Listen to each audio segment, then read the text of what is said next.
Well, welcome back to Comstock's channel, accelerating the commercialization of decarbonization. And here to discuss Comstock Metals and RWE Clean Energy that entered a strategic solar recycling partnership. We have the pleasure of, Corrado here, the CEO, joining us. First and foremost, welcome, sir. Hey, Kyle, good to talk to you again.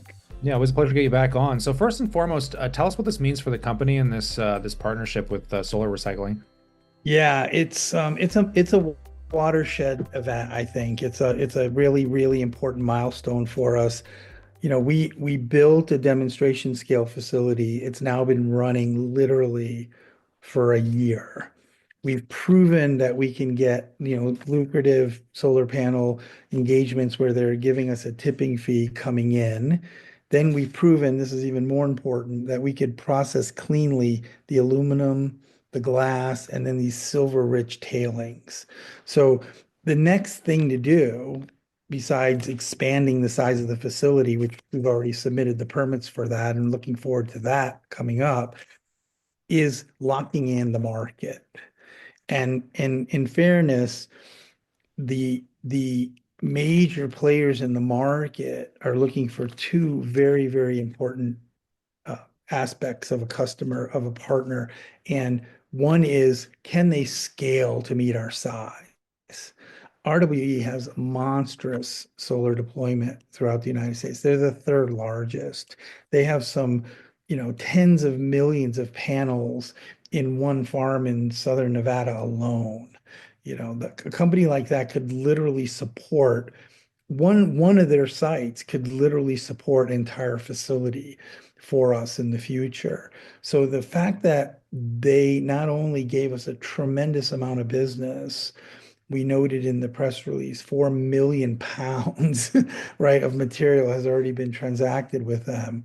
But they wanted to have a case study for an end of life solution. One of the things that a lot of these solar deployers are running into is the local jurisdictions are saying, what's your end of life solution?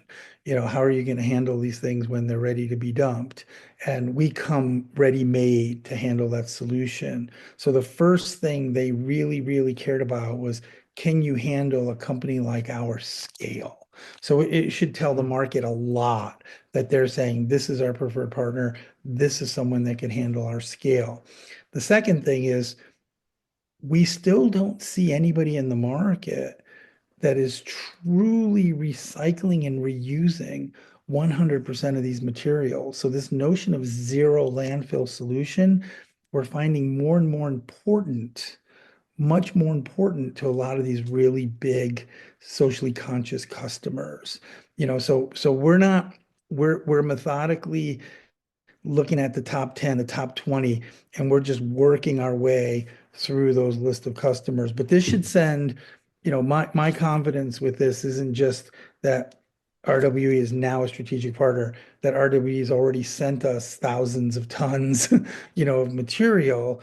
It's that we're making our way through companies like RWE. And what we're finding over and over again is, if you can't scale, or if it's not truly a zero landfill solution, you can't meet the needs of the customer. So this was a watershed event for us.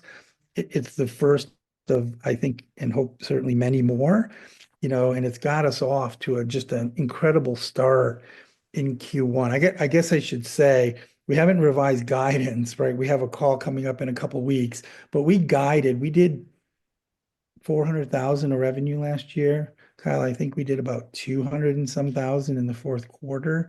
And then we guided to 2.5 million this year, of billings. And Q1 is going to be really good, just based on a lot of this business. Not just RWE, of course, but they were an anchor. No, this definitely seems like it's putting you guys on an awesome trajectory here. And speaking of the trajectory, with all the drama, political news kind of driving the markets down, you guys are kind of cushioned against a lot of this. You don't deal with much foreign trade. You're probably what the new administration would more or less want to lean into. Exactly. Thoughts or comments of the future of that? Yeah, absolutely. So our plan, although all of our businesses ultimately can be global, the fuels business, the metals business, both of them are anchoring in the United States. So the idea that we're building facilities in the United States, the idea that we're building supply chains in the United States, and to the extent it's either a critical mineral or a critical metal or oil and gas and energy, I think we lean right in, we lean right in to the new administration. Now, the capital markets are volatile. There's a lot of uncertainty in the capital markets.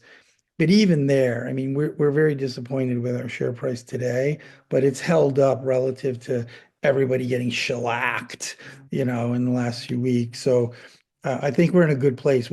I guess one thing I would say is we haven't let it distract us at all. Like we assessed it, we said we're good, and then we just got right back to business on it. So it's No, good. absolutely incredible. As we pass it off to the viewer, we'd love to know what you think in that comment section and definitely consider subscribing for news catalysts like this as it hits the wire. Of course, we'll bring it to you here. But on that note, we look forward to catching you in the next one.